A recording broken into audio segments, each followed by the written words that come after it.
C'est quoi la possession?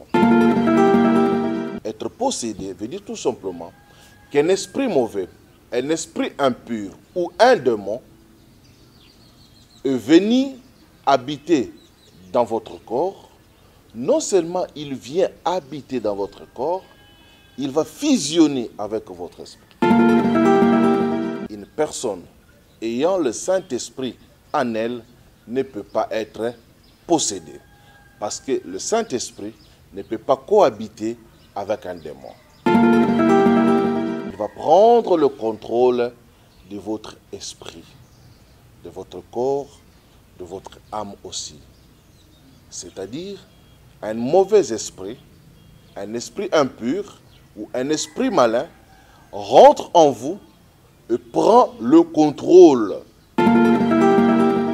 Lorsque cet esprit vient prendre le contrôle de votre être, vous devenez dépendant de cet esprit-là. Et lorsque nous posons des actes, les gens verront que c'est nous qui posons ces actes-là. C'est la personne possédée qui pose ces actes-là. Mais en réalité, ces actes seront poussés par l'esprit qui est en train de le contrôler.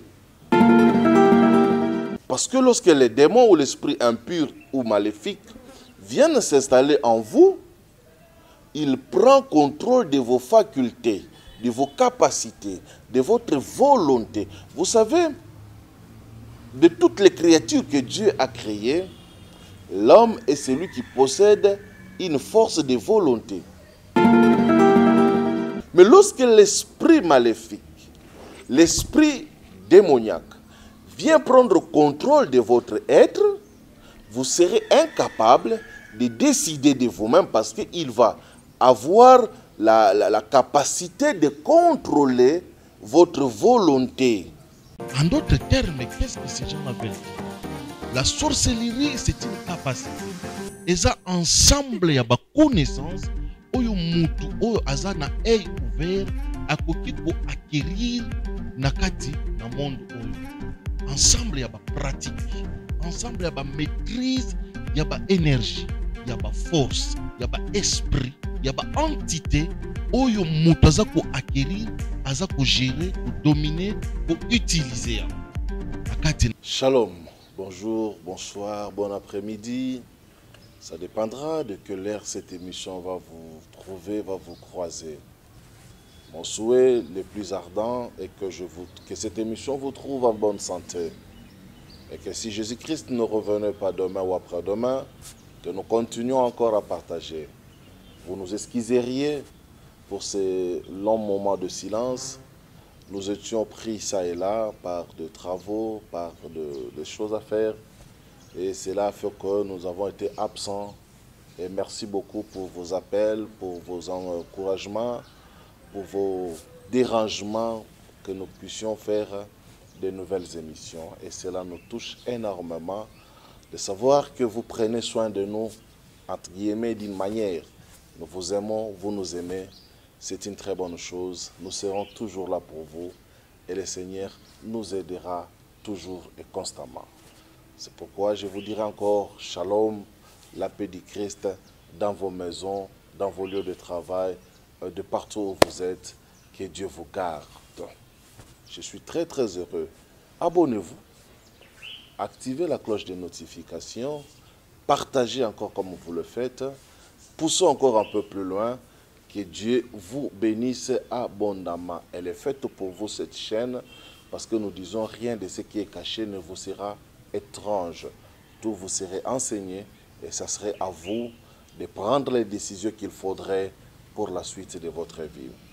Pendant cette petite trêve, il y a eu un point qui m'est revenu par beaucoup de nos abonnés qui ont voulu que j'ouvre une parenthèse ou une brèche pour essayer un peu de les éclairer.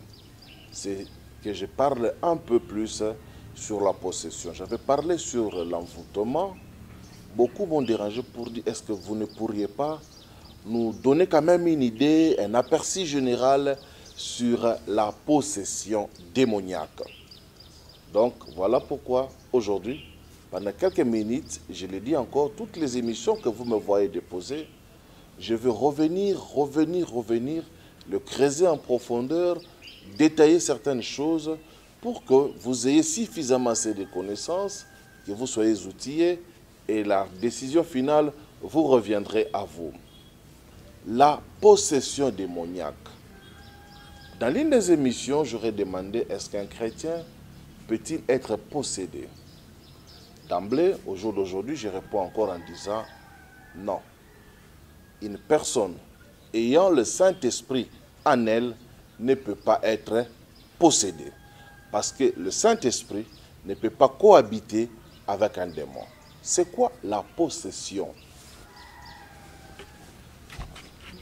Espérons que j'aurai suffisamment assez de temps pour parler sur comment être possédé ou quelles sont les causes qui peuvent amener la possession dans la vie d'une personne.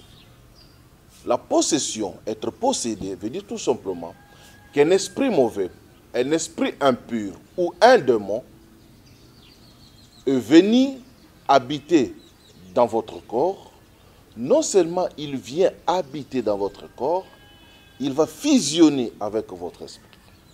Non seulement il va fusionner avec votre esprit, il va prendre le contrôle de votre esprit, de votre corps, de votre âme aussi. C'est-à-dire, un mauvais esprit, un esprit impur ou un esprit malin rentre en vous et prend le contrôle. C'est comme dans un pays où il y a un coup d'État qui se passe et quelqu'un vient prendre le pouvoir. C'est lui qui devient l'homme fort, le maître, parce qu'il va commencer à décider et à édicter des lois. C'est comme ça, par définition élémentaire et simple, que nous pourrions expliquer la possession. Un esprit impur, maléfique, démoniaque, vient prendre le contrôle de votre être. Lorsque cet esprit vient prendre le contrôle de votre être, vous devenez dépendant de cet esprit-là. Voilà pourquoi j'ai dit, quelqu'un qui a le Saint-Esprit, le vrai, le véritable Saint-Esprit, ne peut pas avoir le démon en lui. Mais avoir le Saint-Esprit n'empêcherait pas les démons de vous attaquer ou de chercher à vous atteindre. De l'extérieur, ils peuvent lancer des assauts contre vous. Mais lorsqu'on est possédé, le démon est à l'intérieur de nous.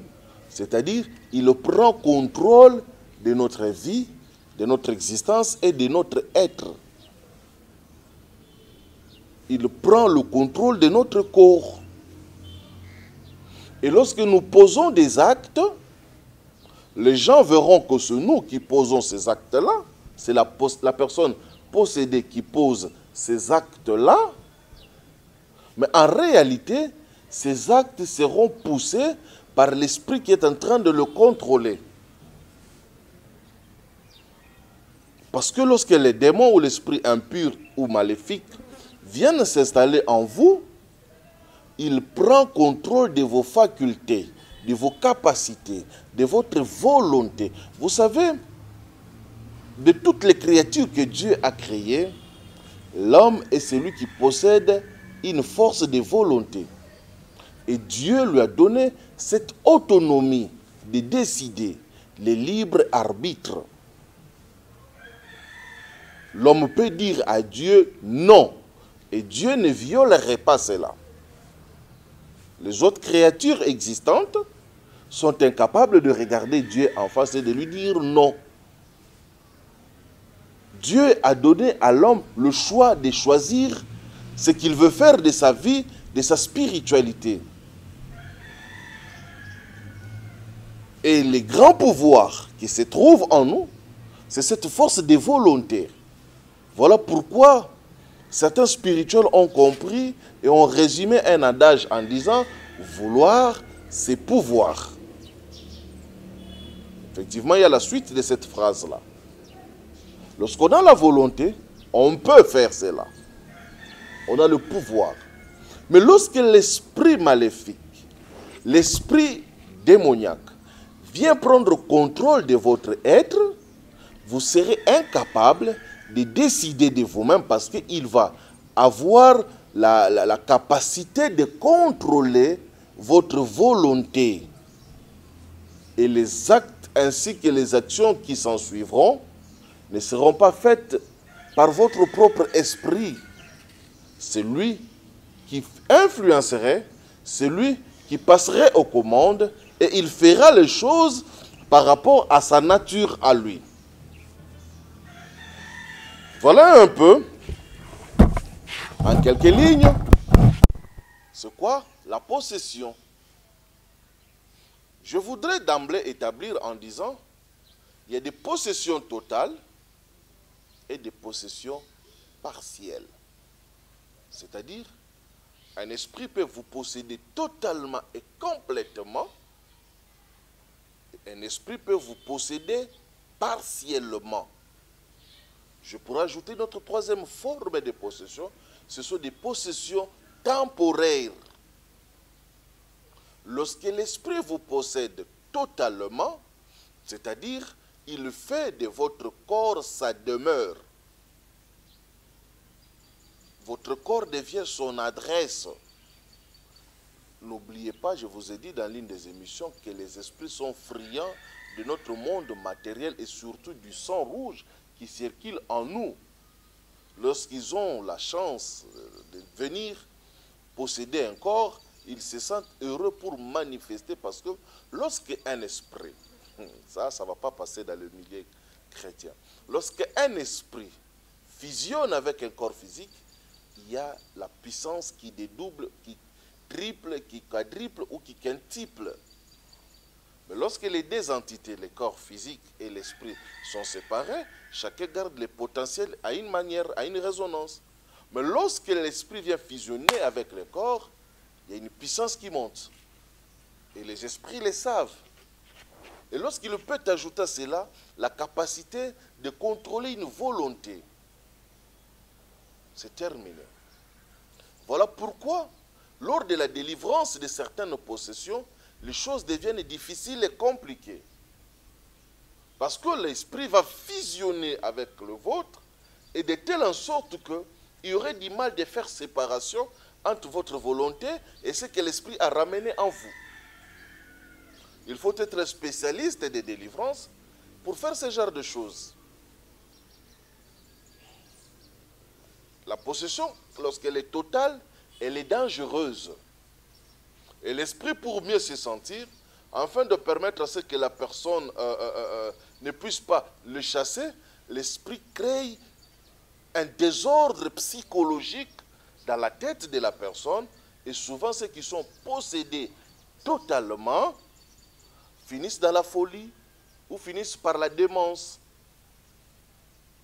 Beaucoup de cas, des gens qui souffrent de folie ou de la démence, c'est tout simplement la présence des esprits qui viennent prendre contrôle totalement de leur être. Il prend le contrôle de l'extérieur et il prend le contrôle de l'intérieur.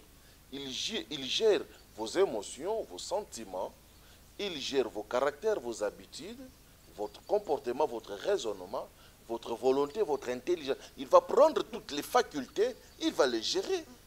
Maintenant, pour vous empêcher à recourir à des solutions, il va créer ce désordre-là et beaucoup de gens tombent dans la folie, dans la démence.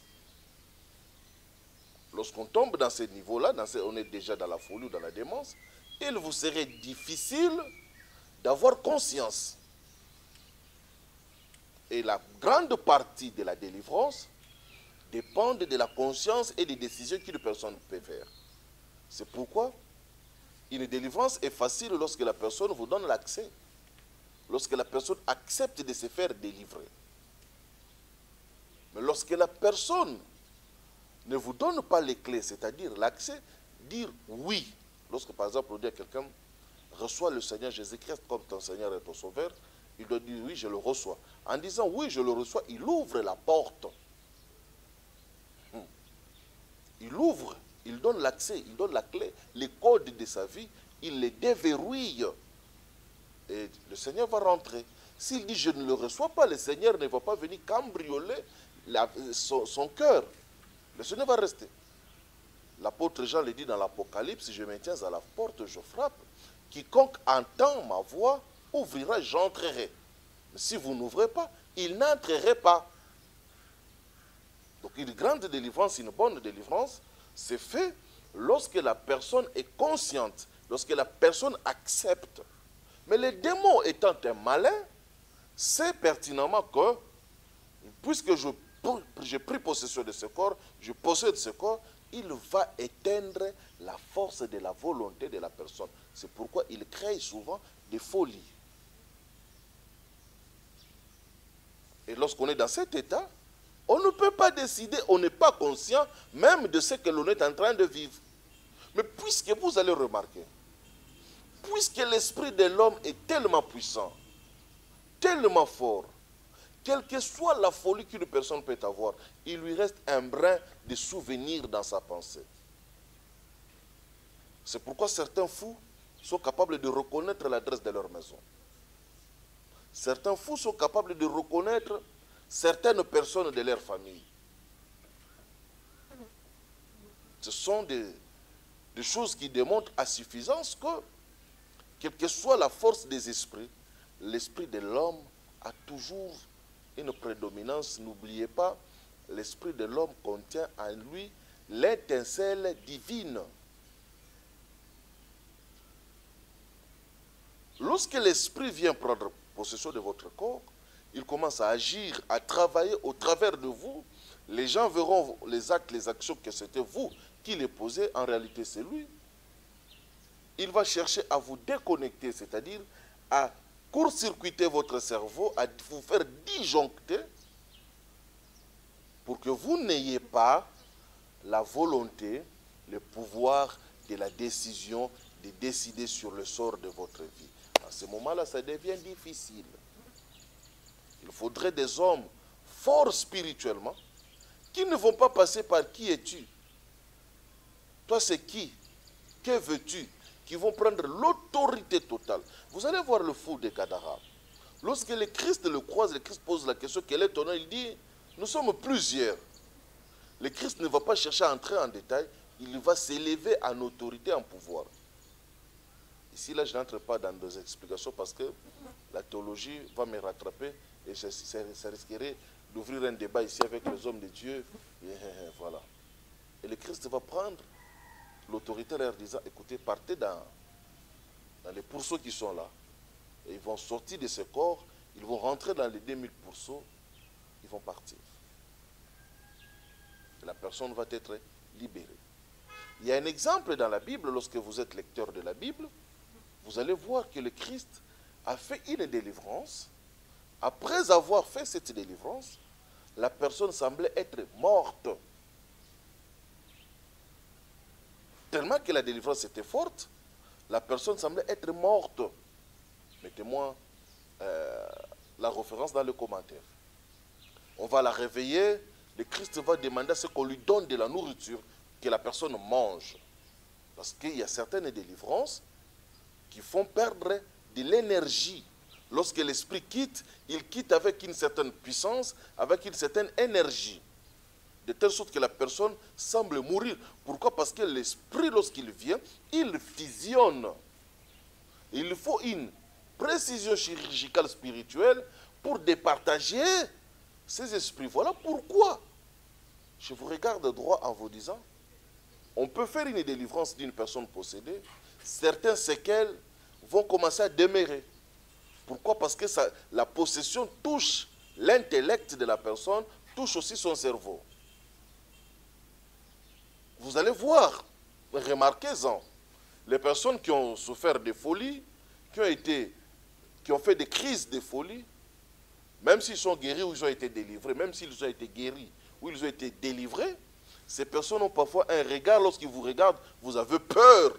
Vous dites, ça ne recommence pas. Ils ont un regard glaçant. Surtout s'il avait une folie agressive. Voilà. Ça demande à ce que vous soyez fort dans la connaissance pour séparer.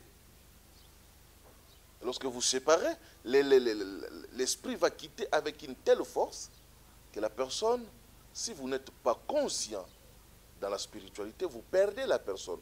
Il y a des gens qui ont été délivrés et qui ont perdu leur corps. Il y a des gens qui ont été délivrés, qui ont perdu certains membres de leur corps. Parce que la violence de cet esprit, par méchanceté, c'est comme quelqu'un qui veut quitter une maison par colère, il va saccager les ampoules, les prises électriques, il va saccager la maison. Lorsqu'on dit à un esprit, quitte, sort, il ne va pas sortir avec gentillesse, il va saccager la maison. Il va détruire ce qu'il avait trouvé. On peut être, les gens qui ont été possédés, finissent par perdre toujours quelque chose de leur vie. Et finissent par avoir des tics que lorsque vous n'êtes pas fort spirituellement, vous aurez toujours peur d'eux. Voilà. Est-ce que je peux aborder quelles sont les causes qui peuvent amener une possession? Un, tout le monde peut tomber dans la possession. Tout être humain est possédable si les barrières de sécurité autour de la personne ne sont pas élevées. Ici, je voudrais dire à mes abonnés, mes chers amis, Dieu n'est pas dictateur. Dieu réside dans des principes. Lorsque vous obéissez ces principes, Dieu agit. Sa puissance est là. Lorsque vous refusez d'obéir à ces principes, rien ne se fera. C'est comme un central électrique qu'on a branché. Lorsque vous n'allumez pas d'interrupteur, il n'y aura rien, quelle que soit la puissance de ces centrales-là. Pour qu'il y ait manifestation, il faudrait laisser passer le courant. Dieu, il est comme ça. Vous devrez respecter les principes tel qu'il a été établi. Vous refusez de respecter ces principes, il n'agira pas. Quelles sont les causes qui peuvent pousser à ce qu'un esprit malin, maléfique ou démoniaque vienne habiter dans la vie d'une personne? Je l'ai dit tantôt, toute personne peut être possédée. Parce que nous sommes des esprits, nous sommes des êtres, et notre esprit peut venir habiter en vous. C'est faisable. Mais pour qu'un esprit vienne habiter en vous, il doit y avoir au préalable certaines choses qui vont l'inviter ou le pousser à venir. Entre autres, un, quelles sont les causes qui peuvent pousser un esprit à venir posséder un corps humain? Les réclamations qui pèsent sur la vie d'une personne. C'est pourquoi vous voyez dans les émissions, je reviens sur certains points, parce que ce sont des points clés et des points fondamentaux que vous ne devrez jamais négliger. N'ayez pas cette habitude-là de croire que vous pourriez sauter des points spirituels comme ça facilement. Je le répète pour que ça rentre et que ça reste. Lorsque la vie d'une personne est sur les réclamations, cette personne doit avoir, comment on appelle, doit vivre une vie de qui-vive. Il doit être sur ses gardes, voilà. Il doit être attentionné, il doit avoir une vie d'attention. Parce que lorsque les réclamations pèsent sur vous, les esprits seront là tout le temps en train de rôder. En train de rôder. Et lorsqu'ils trouvent que ces choses-là vont ouvrir des accès, vont donner des portes, ils vont profiter pour rentrer.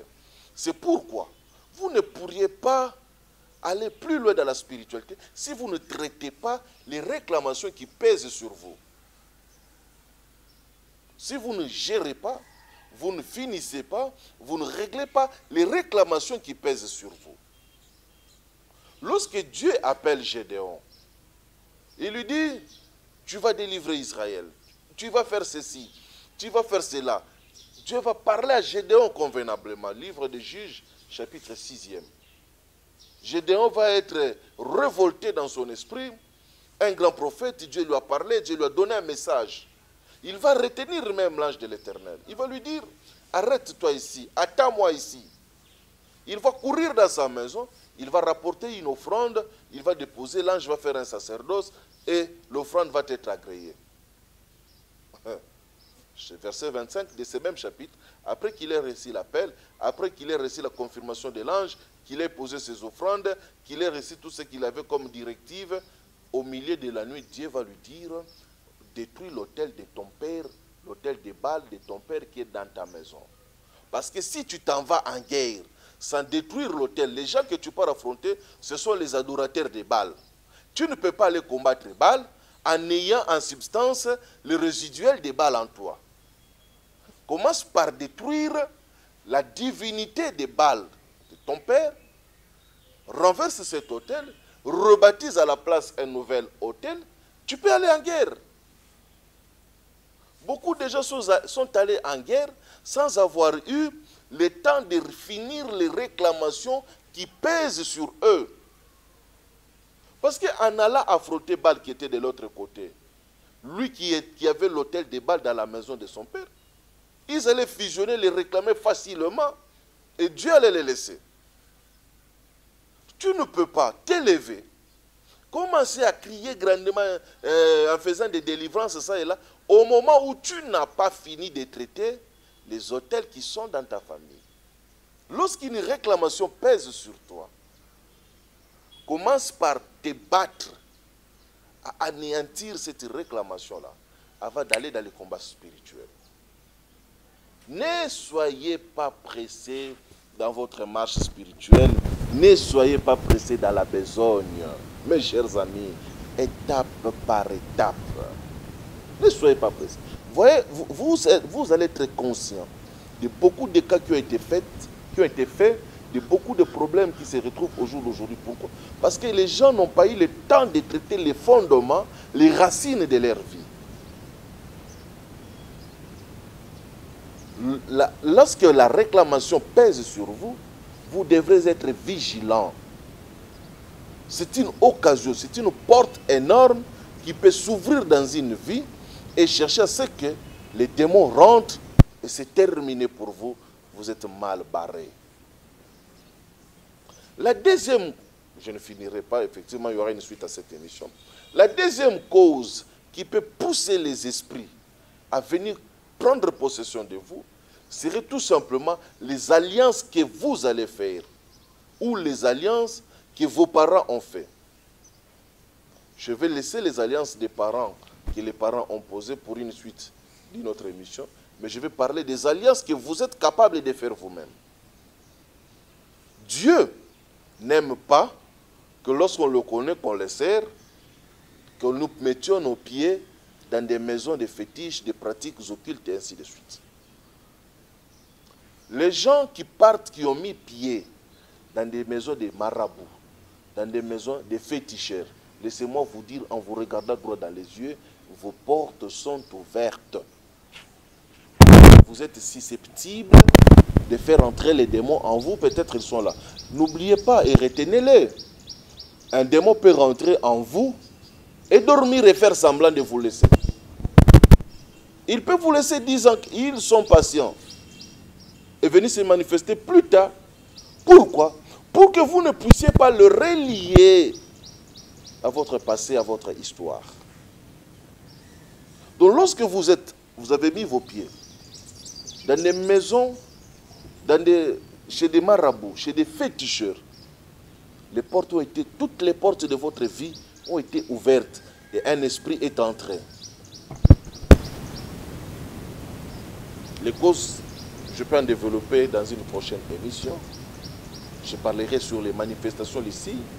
Comme je l'ai dit, il y a des possessions temporaires et des possessions totales. Les possessions temporaires, c'est-à-dire qu'un esprit vient dans des périodes, dans des cycles.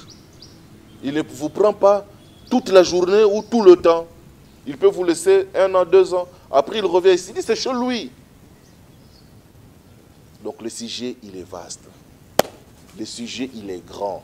Mais vous allez voir, vous allez me poser la question, mais comment allons-nous faire pour ne pas être possédés? Patientez que je finisse la matière et puis je donnerai peut-être certains clés. La Bible dit, à mon nom, vous chasserez les démons. Les démons que la Bible nous donne l'autorité de chasser en Marc, ce sont-ils les démons qui sont dans la personne ou les démons qui sont comme ça là? Chers hommes de Dieu, Lorsque vous êtes devant un cas de possession, n'en faites pas un spectacle. N'en faites pas un spectacle. Devant vos fidèles, devant vos adeptes, vous commencez à chasser cet esprit. Les esprits sont malins, sont intelligents, ils ont leur façon de voir et de faire les choses. Il se pourrait même dans la foule où vous êtes là, quelqu'un ait été, soit une maison vide. Les démons peuvent quitter du point A et aller se réfugier dans un point B. C'est pourquoi Jésus faisait certaines délivrances rapidement, ne voulant pas que les gens sachent, que les gens ne voient pas.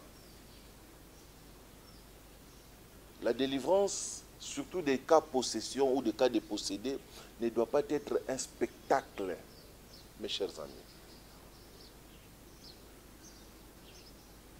N'en faites pas un spectacle où l'on peut prendre une caméra, on va filmer la personne en train de parler, je suis son père, je suis...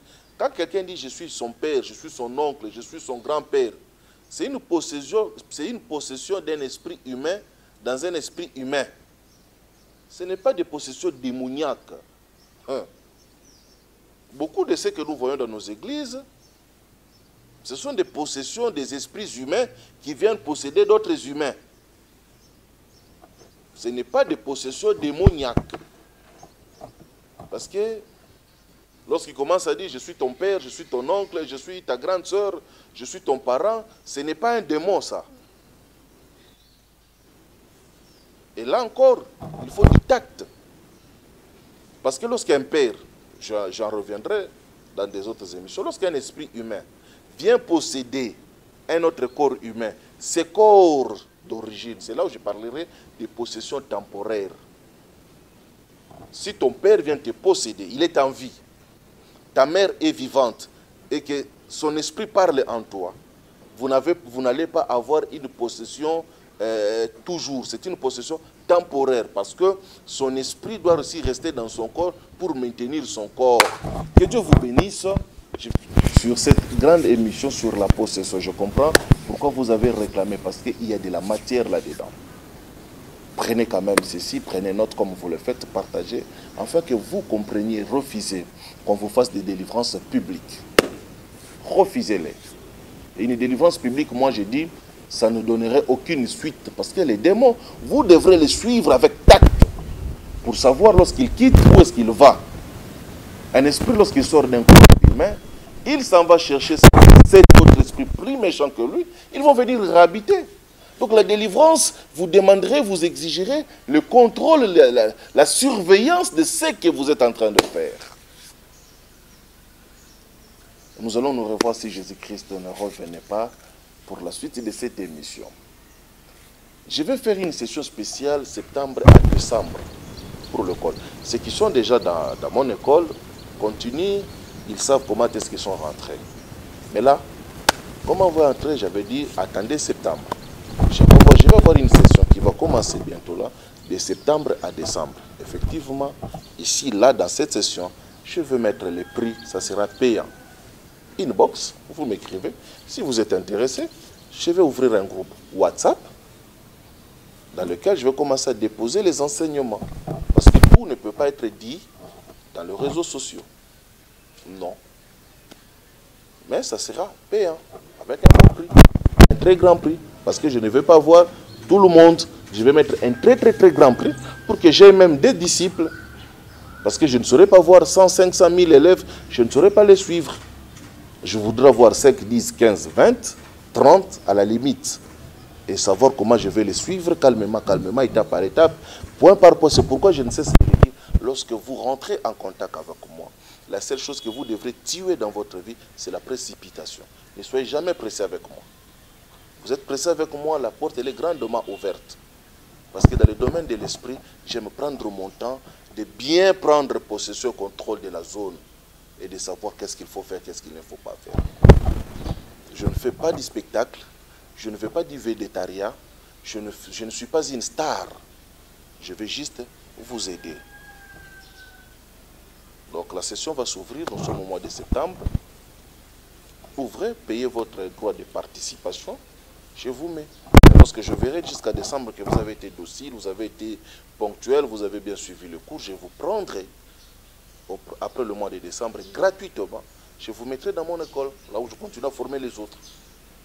Et ceux qui sont là, ils savent que la plupart, je les ai fait rentrer gratuitement. Mais là, j'ouvre une session spéciale. Donc, voilà. Que Dieu vous bénisse, que Dieu soit avec vous, que la paix de Dieu soit dans vos maisons. Une fois de plus, shalom. Laissez-moi vous dire, vous avez quelqu'un que vous avez senti, que vous avez remarqué qu'il a été possédé. Prenez ces cas-là au sérieux. Vous avez eu quelqu'un qui a eu à faire des crises de folie ou d'épilepsie dans votre famille. Soyez toujours vigilants, parce que ces cas-là reviennent de temps en temps. On vous a déjà dit, dans la prophétie c'est comme un diagnostic médical. On vous a déjà dit qu'il y a des réclamations sur vous. Soyez vigilants. Que Dieu vous bénisse, que la paix de Dieu soit dans vos maisons. À la prochaine. Ciao. En d'autres termes, qu'est-ce que ces gens appellent? La sorcellerie, c'est une capacité. Et ça, ensemble, il y a une connaissance. Oyo mutu, oyo azana œil ouvert, akoki ko acquérir nakati na monde oyo. Ensemble, il y a une pratique. Ensemble, il y a une maîtrise, il y a une énergie, il y a une force, il y a un esprit, il y a une entité. Oyo mutu aza ko acquérir, aza ko gérer, ko dominer, ko utiliser.